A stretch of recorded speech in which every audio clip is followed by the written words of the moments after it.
પોરબંદર જિલ્લામાં ઘેડ ખેલોત્સવ 2025નું આયોજન થયું હતું, જે બાપોદરા ગામ ખાતે સંપન્ન થતા ખેલાડીઓને ઇનામ આપી સન્માનિત કરાયા હતા। ઘેડ સામાજિક વિકાસ સમિતિ દ્વારા દર વર્ષની જેમ આ વર્ષે પણ ખેલ મહોત્સવનું આયોજન કરવામાં આવ્યું હતું, જે બાપોદર ગામ ખાતે યોજાયું હતું, જેમાં 835 વિદ્યાર્થીઓએ ભાગ લીધો હતો।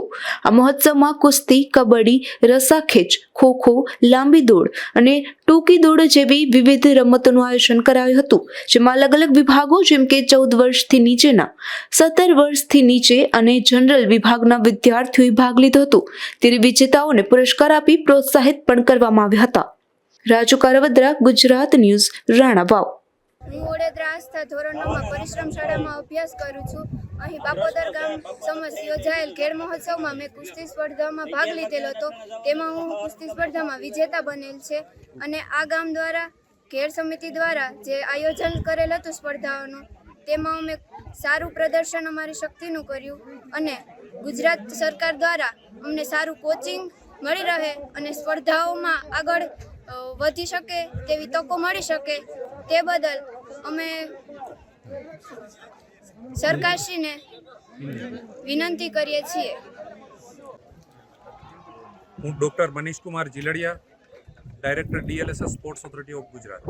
ખેડ સામાજિક વિકાસ સમિતિ દ્વારા ખેડ ખેલોત્સવ 2025 અંતર્ગત બાપોદર ગામે યોજાયેલ ખેડ ખેલોત્સવમાં 750થી વધુ યુવા ખેલાડીઓએ ભાગ લીધો છે, જે ખૂબ જ ગૌરવની વાત છે। સરકારશ્રી વિવિધ આયામોના માધ્યમથી ખેલાડીઓને પ્રોત્સાહિત કરવા, ખેલાડીઓમાં રહેલી સુસુપ્ત શક્તિને ઉજાગર કરવાના સતત પ્રયાસો ખેલ મહાકુંભ જેવી શાળાકીય સ્પર્ધાઓ જેવી અલગ અલગ સ્પર્ધાઓ યોજીને કરતી હોય છે। ત્યારે ગ્રામ્ય વિસ્તારોમાં અને ખાસ કરીને ઘેડ વિસ્તાર કે જે ચોમાસા દરમિયાન પાણીથી પ્રભાવિત થાય છે, આ વિસ્તારના 2 જિલ્લાઓના 6 તાલુકાના 100થી વધુ ગામડાઓ એવા છે કે જે કુદરતી આપત્તિની સામે સંઘર્ષ કરી અને 3 થી 4 મહિના જે ચોમાસાની જે સિઝન છે એમાં પોતાનું જીવન નિર્વાહ કરે છે અને દરેક સંઘર્ષમય પરિસ્થિતિનો સામનો કરે છે।